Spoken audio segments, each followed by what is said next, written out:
Hi there. This is the first in a set of 4 videos I'm making audio only about the upcoming release of Netflix's big new series, Three Body Problem, by former Game of Thrones showrunners Benioff and Weiss. This video I'm keeping short and focused on one specific point that star John Bradley keeps repeating in all the promo interviews. John Bradley, who was Sam Tarley and is now a sellout because he's also joining them to be a lead actor on Three Body Problem.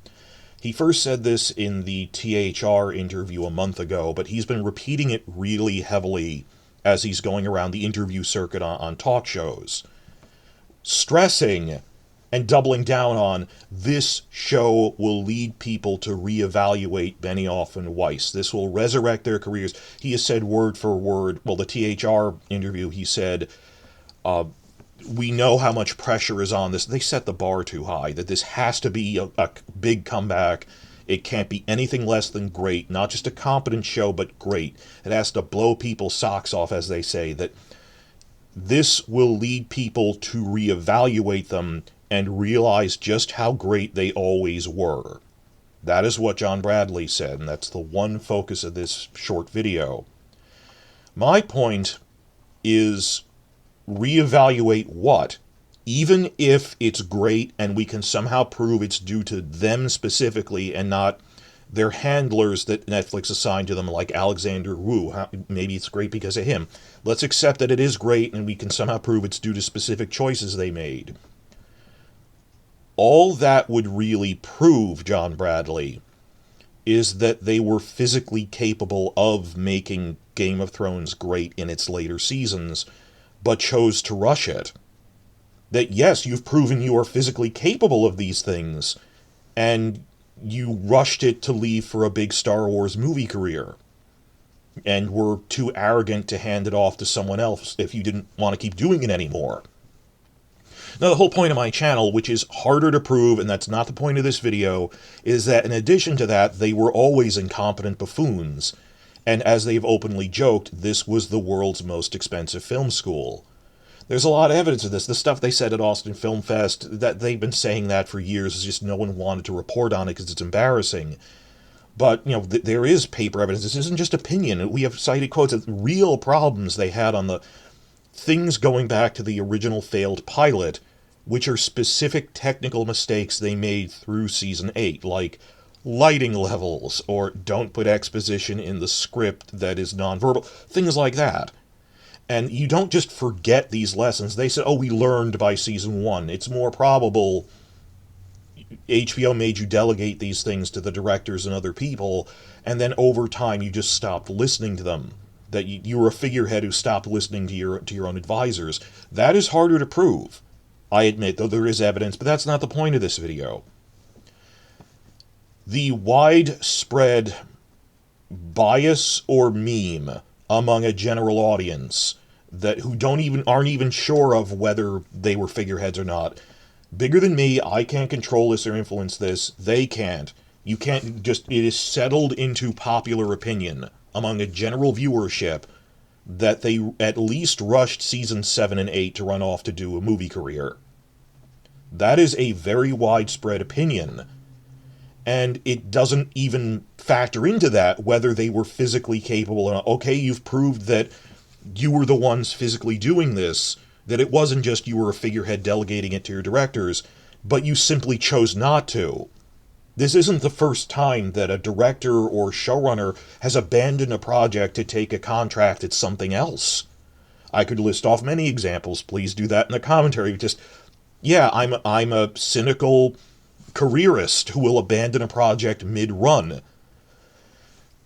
And this is, I've watched a lot of non-book reader reaction videos to see what their views on this are, and it is a very settled opinion. Not even covering all the stuff we heard from Season 5 onwards, that they didn't run out of books. The whole controversy Season 5 onwards is we were screaming, this isn't what Dorne is like in the books, the Sansa rape isn't in the books, what the hell are you doing? And it's offensive that another thing people settled on is, oh, well, I guess they ran out of books. But no, even more people are saying 7 and 8 at the very least were bad because you rushed it to leave for a movie career. And the whole point is, to set up their movie career, they would push the actors into awards-pandering positions, because when they win Emmys, it reflects on the showrunners. So the Sansa rape happened because they wanted her to win an Emmy Award, or how they just have scenes of John and Danny staring with no dialogue, emoting. They think that's awards bait. And they wanted that not for the good of HBO, but it makes us look good. We're the Emmy-winning guy. Well, no, the actor won it, not you, but I wrote it. Therefore, give me a movie. So, while it is frustrating to fight all that mental compartmentalization and gaslighting of whether it's Season 5, whether they're figureheads or not, there is still a widespread opinion that they rushed at least the last 2 seasons, the ending. I say it's the entire second half, and arguably from the beginning, but that the ending, at least, was rushed to leave for Star Wars movies. And even if this is the great blowout hit that captures the national zeitgeist, it's this hard sci-fi Chinese sci-fi novel that we're somehow going to make the talk of the town. All it would do is prove that you willfully abandoned Game of Thrones even though you were physically capable of doing it well. That's the reevaluation we have. And the audience will still be left walking on eggshells for the rest of its run. They said they wanted to run 4 seasons by splitting the 3rd book into 2 halves, which actually makes sense. Then people are going to be criticizing, or I've seen them half joking now, just in critics, on social media, oh, let me guess, it'll be good for the first few seasons, then turn bad when they abandon it to look for other projects in the final season.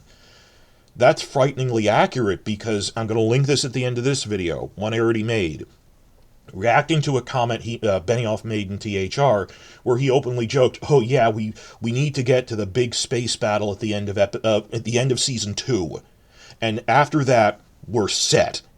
That is the exact phrase he used for the Red Wedding in Game of Thrones, and it is no accident that because of the overlap of seasons, Season 5 was so bad because it's the first season they wrote after the Red Wedding was filmed. After that, they got Infinite Renewal and just stopped trying. That is, once we get Infinite Renewal, we can phone it in while looking for other projects, and maybe pushing... The writing quality doesn't matter. We're going to push the actors into awards-baiting scenes as part of our push to be getting a better resume when we're looking for other work after this. So I'm going to link that thing in more detail, but that fear will always be there through the final season. Even if you could somehow prove that it's not only a great season, but specifically due to you, it just proves that you're a careerist who will abandon a project before it's done. Regardless of whether you're capable of it or not, John Bradley, and I wish someone would say that to his face whenever he brings that up. Well, the accusation is that you skipped on it for career reasons. That the measure of success will be if they finish this show, Season 4, strong, is the only thing that could lead people to reevaluate them. Well, I've made 3 other more detailed videos after this one.